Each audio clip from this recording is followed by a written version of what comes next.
well, this isn't what I wanted, but here I am in it. This condition, this pattern, this reprise, this self-demise, this undesired chorus, this second bridge, waiting for a change for what already is. And just because I failed doesn't mean I can't start again. But I'm a headless chicken screaming in my own caged pen, lost in this guilt, lost in this shame, shedding discomfort as I sing through the pain, getting lost in the multiple levels of this nobody wins game, because binging doesn't start and end with food. It doesn't only happen when you're in a bad mood. It's everything. It's anything. It's over-consuming life. It's heaviness, it's desperateness, it's unbearable strife. It is a hungry spirit that cannot be satisfied, a side-splitting breath that cannot be denied, a desperate thirst that cannot be quenched, a lifeless force that refuses to die but also refuses to live. It's not being able to meal prep without eating half of it. It's cutting up 3 mangoes and eating them before you sit down. It's angrily choosing to eat the entire box of cookies because this is what you do. This is what you need. This is the only way you know to self-soothe, to comfort, to find release, to get that serotonin or the endorphins or that high, that cortisol, that stress response that needs to be tamed or re-inflamed. Is it the unease or the peace that causes this disease? Is it the knowing it will all be okay that makes you want to take it all away? It's money, it's friends, it's work, it's conversations. You want everything all the time, all at once, as much as you can, believing you have no limits, believing for the first time in an unhealthy way that anything is possible, that you can drink someone, that you can swallow a building whole, that you can milk the last ounce of someone's soul. You think the budget is going too well, so you decide to spend $500 on clothes that you don't need. You decide you're too healthy, so all of a sudden you're starting to bleed. You have the job of your dreams, but you decide to spend $1,500 on classes and certifications because you're not quite sure, and you know your parents will pay for everything even though it all feels like a blur. You are no longer their responsibility, but you are no longer taking responsibility. Binging is making a budget and then choosing to go $3,000 over it because you can. Binging is moving out even though you don't have to. Binging is staying up watching 12 hours of television because you can't stop. Binging is recording one more video, or trying one more time, or taking one more bite, or finishing the plate, or the bowl, or the cake, or the pan, or the man. Binging is refusing to acknowledge you bought the sourdough bread. You baked the brownies. You took home the sushi. You said yes to the slice of cake bigger than your face. Binging is saying no to yourself and your needs and your desires so much that when there's even a slight chance to grasp for that thing, that person, that place, you reach out for dear life and claw your nails into their face, and you gasp in wonder at their response, lost and thirsty and dripping with their blood. Binging is thinking you have to look at every single item in a store before you can leave because you need to know, because you don't want to risk missing that one hair bow that will somehow change your life, that will somehow solve your problems that you've created, that will somehow make you happy, that will somehow fill that void, that will somehow make you feel less alone and less annoyed, that will help you see, that will help you be, that will heal your heart so you'll finally be free of what? Yourself? Or is it me? And you'll find that someone, and you'll find that place that will allow you to pour yourself into a beautiful confined space, like a warm soup coming to a boil, being poured into a ceramic bowl and served to a smiling man with a bristling mustache who drinks you up and is satisfied by the warm glow you bring to his stomach. And you're left empty. Nothing, not really anything anymore, because you gave yourself away. Whatever you had to give, you emptied your cup, if you had a cup. Or are you the cup? Either way, you're not quite there, or you aren't sure where there is, and someone asks you what you like to do for fun and you're not sure, and someone asks you what you like and you don't know, and someone asks you where you want to go and you say home, but then when you're home you don't feel home, you feel nothing but alone, and then you're back to the start of the track, pressing fast forward, but you keep being brought back, trying to stop, but all the tapes are all out of whack and you're losing track, you're choosing, you can't redirect because you're starving for life, you're starving for connection, for human contact, you're starving for something bigger than yourself, you're starving for wealth, you're starving for ambition, for dreams, for glorious purpose. You can't, you will, you don't, you do, you must, you won't, you can, you shall, and you know it will be okay. So you choose self-sabotage today because somehow you can't stay still. You can't have peace. You can't breathe ease because you were raised to be in chaos. You were raised to be anxious, to be worried, to be flustered, to be flurried. You never witnessed calm. You never witnessed peace. You never knew what it meant to be free. So whenever you find yourself in these moments, you crave release. You think anything but this, please. Because your subconscious finds security in lack of security. Your heart finds comfort in instability. So you have to try again. You have to lie again. You have to play pretend. You have to end this pattern. Stop. Please stop. Is this adding? What do you get?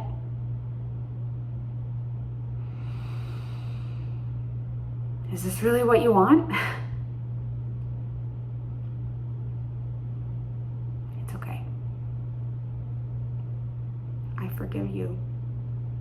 I see you in your pain. I forgive you. I see you in this plane of non-existence, of regret, of not feeling enough, of constantly whispering, are we there yet? But no one can give you that which you seek. No one can fill your cup if it leaks. You have to. Because you aren't a cup. You aren't broken. You aren't something that needs to be fixed. You are a human being. You are a human being. You can just laugh. You can see me and I can see you, and we both know we have work to do, and that's okay. We're okay. I won't go away, and neither will this habit, not without conscious choice and patience and compassion and listening to your inner voice. And we can keep going along, stumbling drunk to an old song, but I'd rather stop concealing. I'd rather start feeling. I'd rather build a home. I'd rather feel less alone. I'd rather stop living my life like I'm a brainless Joan, hog eating, not sleeping, dreaming of running, pushing my body so hard I can't even endure, can't run, can't jump, and my eyes are starting to blur. Gotta stop, gotta walk, gotta look where I'm going, gotta find the trigger, gotta think bigger, gotta stop and breathe before I fall, let go, release. Stop seeking outside validation. Stop seeking full-time benefits with a vacation. Stop seeking that high. Stop seeking that guy. But where do I get it instead?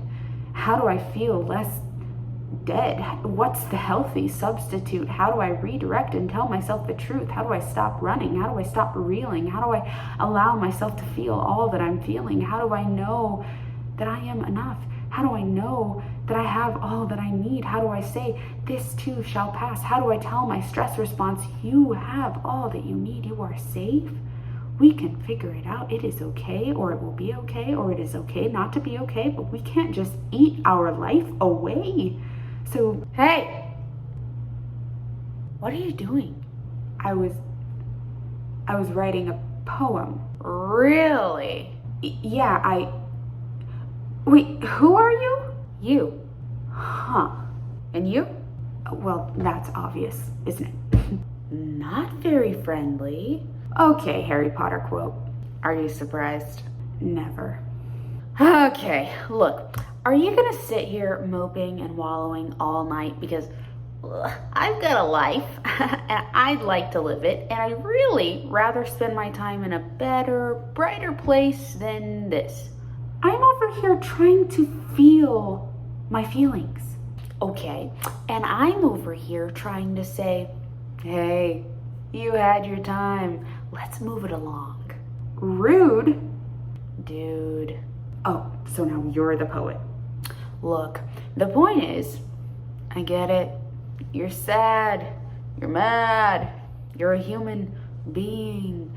Blah, blah, blah. So, can we let go of this moment and move on? Because this whole grieving for over a year thing is getting old, and people have places to go. You know, they can't be catering to your feelings all the time. My feelings? Do you even know why I do this? No, because you enjoy pity parties. No. No, I do this because I am a sympathetic person, empath. Okay, and I understand that by sharing my feelings and my deeper emotions, boring, by writing about things that people don't normally write about, I can show them they are not alone and somehow simultaneously feel less alone myself, and hope that one day, even if I never see it, that I can help someone see and observe their struggles too, and maybe get an idea or resolve some inner pain or take a step toward healing. Oh, so now you're some kind of saint healing the universe? Okay, no, I'm a writer expressing my experiences to help the loneliest mammals on the planet feel less isolated and alone. Don't me.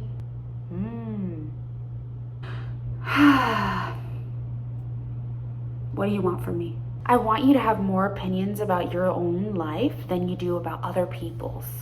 What?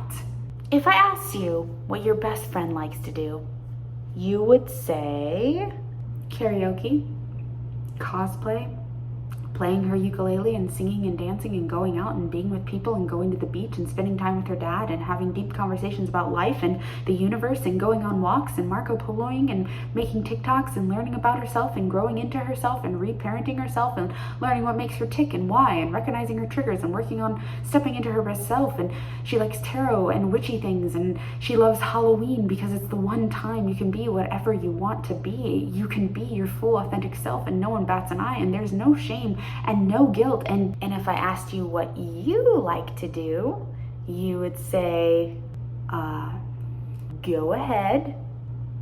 I would say, look, I like Harry Potter.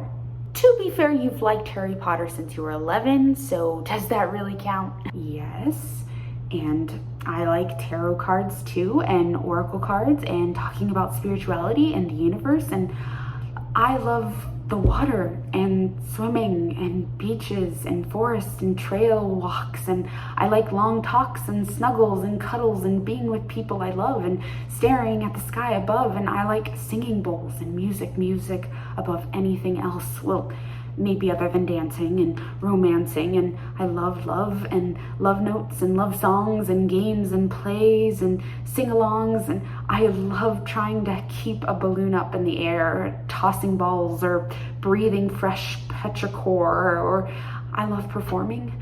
I love applause. I love pushing my body to its athletic limits. I love getting stronger. I love going longer. I love sprinting full on. I love the feeling of putting on a brand new pair of running shoes. I love how Ella Fitzgerald sings the blues. I love old songs that transport me to another time. I love Christmas and everything it entangles. I love yoga and meditation and Zumba and planning vacations. I love travel and learning and possibility. I love games and competition. I love warm hugs and homemade traditions. I love the Lego movie and how it makes me feel special. I love watching Harry Potter and the Sorcerer's Stone and saying every word with the movie and reenacting Quirrell passing out at Halloween. And I love Shakespeare and the way it tells you what you're saying in your mouth and body and soul, and how it makes me me rumble down to my bones. I love poetry and spoken word. I love Sonia Sanchez and Amiri Baraka. I love well-written plays and actors and production teams that put their souls into their work. And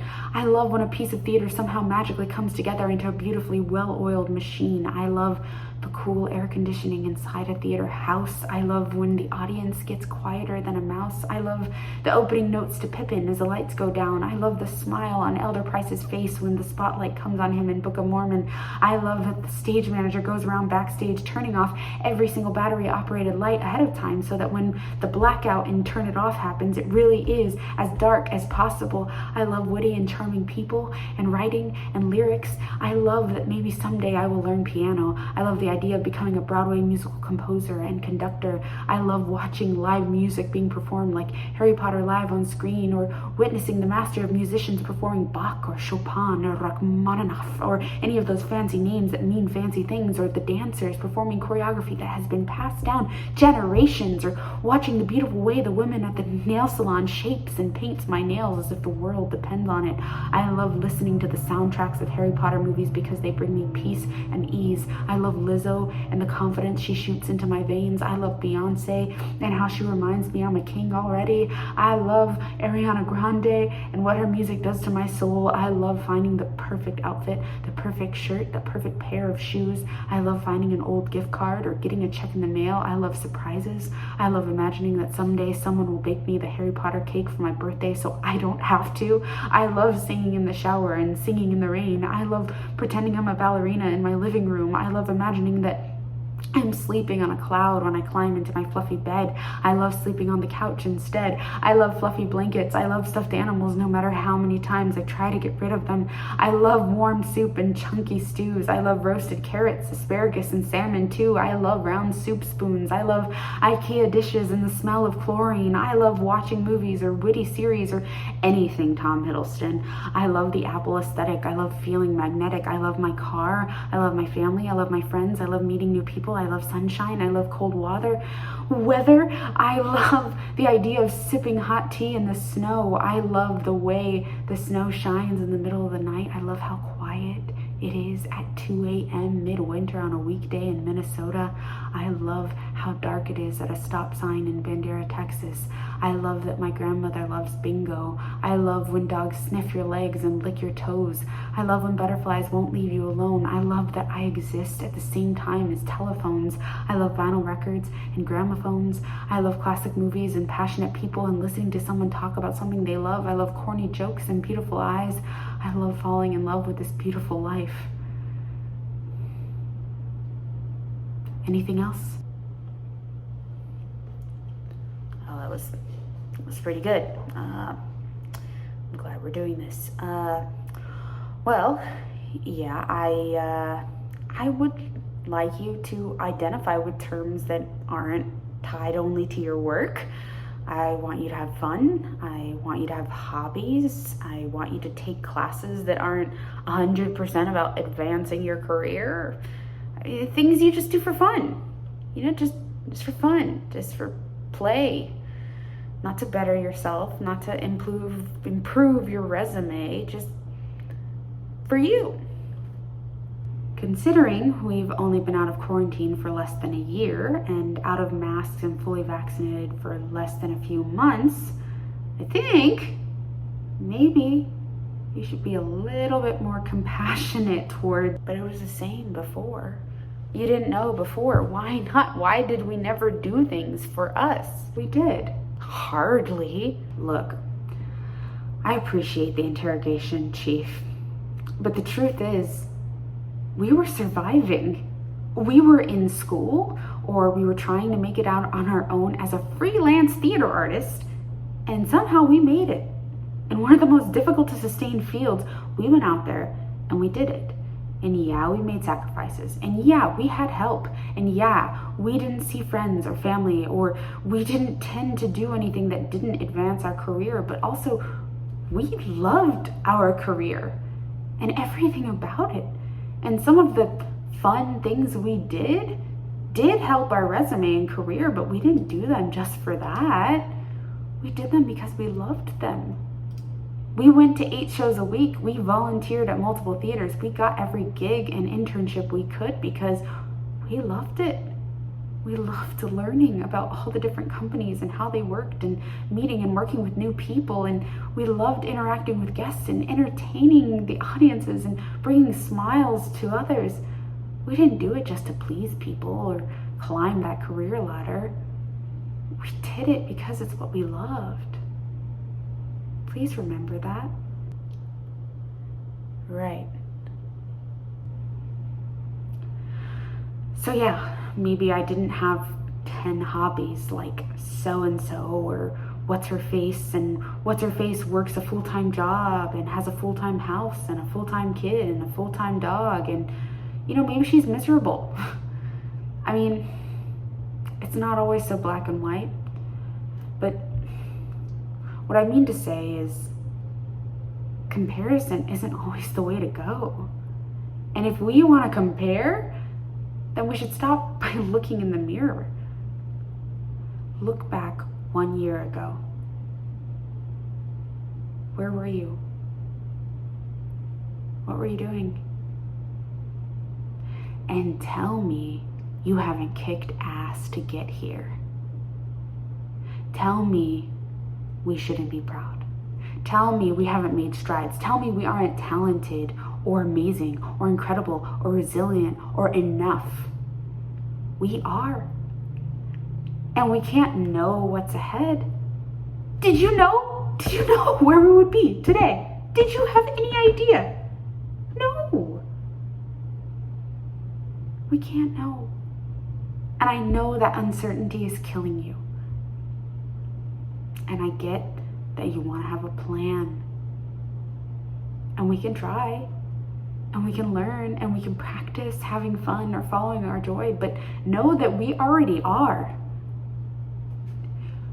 Do you think I write only for other people? No. I write for me. I write for us. Because it feels good. Because it releases something in me. Because if I didn't write, then these thoughts and these words would eat me alive. Because I need this in order to survive. Because writing is how I thrive. So the next time you think we don't do things, or we don't have hobbies, or our work or our past is meaningless because we're not the artistic director of the Guthrie or on Broadway or whatever pedestal your past self was aiming for, just because we have a new goal, just because we have a new perspective, does not mean we've failed. Our current selves or our past selves.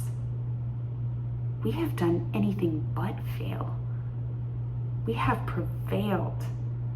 We are still here. We are doing the thing. And we are reaching for more.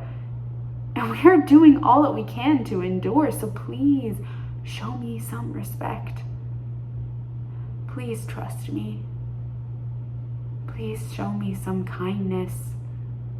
Please grant me this time, this peace, this ease, this place, because there are so many things I don't know. But I know this. And this is what I choose to share with the world. Okay?